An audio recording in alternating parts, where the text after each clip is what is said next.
Steve Bannon has taken plenty of hits in the press since Donald Trump tapped him as campaign CEO. Bannon is a former Goldman Sachs guy who became chairman of Breitbart, the conservative news site founded by the late Andrew Breitbart.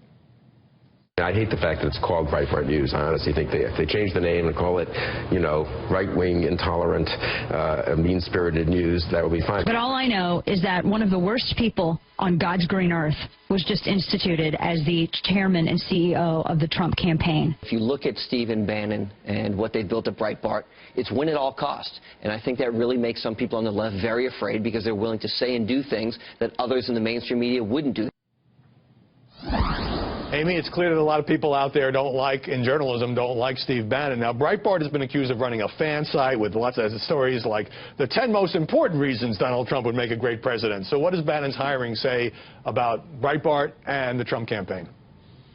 Well, it says that Donald Trump likes Breitbart.com, and for many journalists, it confirms to them that Breitbart.com has been sort of a propaganda vehicle for Donald Trump's candidacy. What I think is more interesting about all of this, of course, is the internecine warfare on the right that is once again being exposed. And believe me, the media, there's nothing they love more than, other than a sex scandal, which is Republicans fighting each other.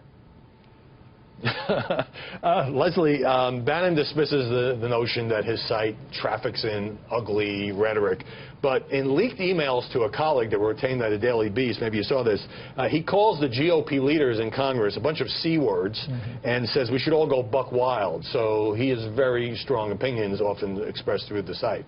Yeah, and Breitbart's site, quite frankly, has been very pro-Trump. As a matter of fact, they even threw one of their own employees, in a sense, under the train to defend him, or under the bus, I guess I should say. When we look at that site, I mean, the problem is they defend Trump at all cost, and as we know, without facts many times. And we see that most recently just in the state of Louisiana when the governor says, look, if the president came here, it would be a disaster and a nightmare for first responders.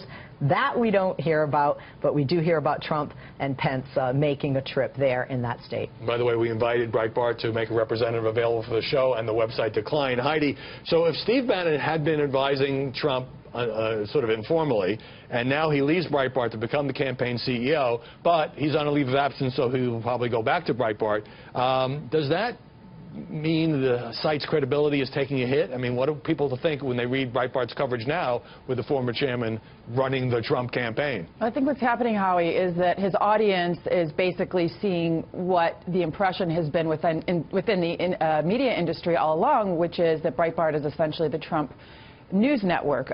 What's hurtful are also these stories coming out now saying that basically, staffers are accusing Breitbart of even unproven allegations, but taking money for positive coverage, for Trump directly overruling editors. And yeah, if that comes to a point now where that is not just the impression within the media community, but also among Breitbart's audience, I think that could be problematic for them. And to me, the big irony here is that the founder of Breitbart, Andrew Breitbart, had such utter disdain for that type of cozy relationship between journalists and the politicians that they cover, for now many conservative commentators to now be accusing Breitbart of being essentially Pravda, like the Russian-owned news network.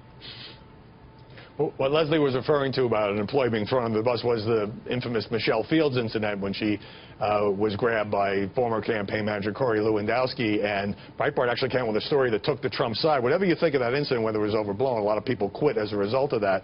And finally, Washington Post story today calls Steve Bannon's hiring by the Trump campaign the latest sign for white nationalists, once dismissed as fringe, that their worldview was gaining popularity.